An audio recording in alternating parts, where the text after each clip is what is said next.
الحمد للہ رب العالمین الصلاة والسلام علی سید المرسلین اما بعد فاعوذ باللہ من الشیطان الرجیم بسم اللہ الرحمن الرحیم السلام علیکم ورحمۃ اللہ وبرکاتہ۔ امید کرتا ہوں کہ تمام ویورز خیر و عافیت سے ہوں گے۔ دعا کرتا ہوں کہ رب تعالی ہم سب پر اپنا خصوصی کرم فرمائے۔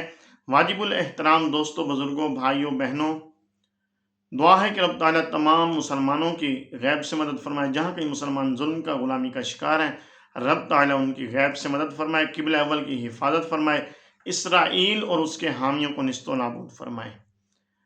واجب الاحترام دوستوں، بزرگوں، بھائیوں، بہنوں، آقا صلی اللہ علیہ وسلم کا ایک بہت ہی پیارا فرمان۔ آقا صلی اللہ علیہ وسلم نے فرمایا کہ مجھے بچوں کے اندر پائی جانے والی 5 عادتیں بہت پسند ہیں۔ بچوں کے اندر پائی جانے والی، آئیے سنیے کہ وہ 5 عادتیں کون سی ہیں۔ اگر ان عادتوں کو ہم بڑے بھی اپنا لیں تو انشاءاللہ اللہ تبارک و تعالیٰ کے ہاں اور آقا صلی اللہ علیہ وسلم کے ہاں ہم مقبول بندے بن جائیں۔ آقا صلی اللہ علیہ وسلم نے فرمایا کہ نمبر 1 کہ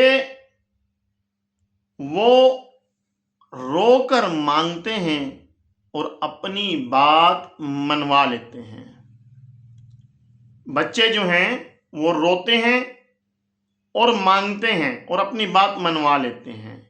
ایک ہم ہیں، یعنی کہ ہم بڑے ہیں، کہ ہم رب تعالیٰ سے مانگتے ہی نہیں۔ اچھا، اگر مانگتے بھی ہیں تو ہمیں سلیقہ ہی نہیں آتا۔ جب ہم اللہ کی بارگاہ میں رو کر مانگیں گے تو انشاءاللہ تبارک و تعالیٰ وہ جو کئی ماؤں سے بڑھ کر پیار کرنے والی ذات ہے وہ ضرور عطا فرمائے گا۔ تو رو کر مانگیں، اگر رونا نہیں آتا تو رونے والی شکل ہی بنا لیں تو رب تعالیٰ انشاءاللہ عطا فرمائے گا۔ ایک عادت یہ ہو گئی۔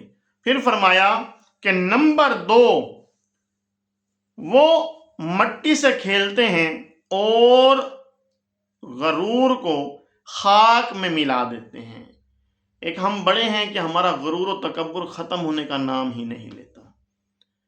اگر ہم اپنے غرور و تکبر کو ختم کر دیں، اپنے اندر عاجزی اختیار کر لیں تو ہم بھی اللہ تبارک و تعالیٰ کے ہاں اور آقا صلی اللہ علیہ وسلم کے ہاں مقبول بندے، برگزیدہ بندے بن جائیں۔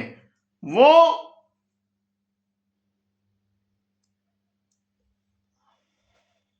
جو مل جائے، یعنی کہ بچوں کو جب ہم کوئی چیز دیتے ہیں تو وہ خوشی خوشی اس کو کھا لیتے ہیں، جو مل جائے اس کو کھا لیتے ہیں اور ذخیرہ اندوزی کی ہوس نہیں کرتے۔ یہ 3 چیزیں۔ اب دیکھیں کہ ہم لوگ کیا کرتے ہیں، ہم بڑے کیا کرتے ہیں، ہم کہتے ہیں کہ ہم ابھی کھا بھی لیں، ہمیں کل کا بھی مل جائے، اور یہاں تک کہ ہم لوگ تو یہاں تک سوچ لیتے ہیں کہ ایک ہفتے کا، ایک مہینے کا ہمیں مل جائے، اتنی ہوس کرتے ہیں، بلکہ ایک سال۔ اکثر لوگوں کی تو ہوس یہاں تک پہنچی ہوتی ہے کہ ان کے بینک بیلنس بھی بھرے ہوئے ہیں، ان کے پاس جو ہے نا اتنا کچھ ہے، پوری زندگیاں ختم ہو جائیں، ان کے پاس مال ختم نہیں ہوتا، لیکن ان کی ہوس جو ہے وہ ختم ہونے کا نام نہیں لیتی۔ تو اس سے بچیں۔ اور فرمایا کہ نمبر 4 لڑتے ہیں، جھگڑتے ہیں، پھر آپس میں صلح کر لیتے ہیں۔ اور ہم بڑے کیا کرتے ہیں، کئی سال اپنی آدھی زندگی، اپنی زندگیاں ختم کر دیتے ہیں۔ اگر کسی سے تھوڑی سی کسی بات پر تلخ کلامی ہو جائے تو اس کے ساتھ بولنا تک گوارا نہیں کرتے، اگر سلام کرے تو سلام کا جواب تک دینا گوارا نہیں کرتے۔ اللہ اکبر۔ تو غور کریں اس پر، سوچیں ذرا کہ ہم کہاں جا رہے ہیں، اور آقا صلی اللہ علیہ وسلم کا فرمان کیا ہے۔ پھر فرمایا کہ مٹی کے گھر بناتے ہیں اور پھر ان کو گرا دیتے ہیں، اور یہ بتاتے ہیں کہ یہ دنیا فانی ہے، اس میں ہمیشہ نہیں رہنا، اس دنیا نے ایک دن فنا ہونا ہے۔ تو ہمیں بھی اس چیز کو سوچنا چاہیے کہ ہم اس دنیا میں آئے ہیں، اس دنیا سے ہم نے بھی جانا ہے اور اس دنیا نے بھی فنا ہو جانا ہے، کسی چیز نے باقی نہیں رہنا۔ لہٰذا جب ہم یہاں پر مسافر بن کے آئے ہیں تو مسافروں والی زندگی گزاریں، نہ کہ ہمیشہ کی زندگی کی طرح اپنی اس زندگی کو گزاریں۔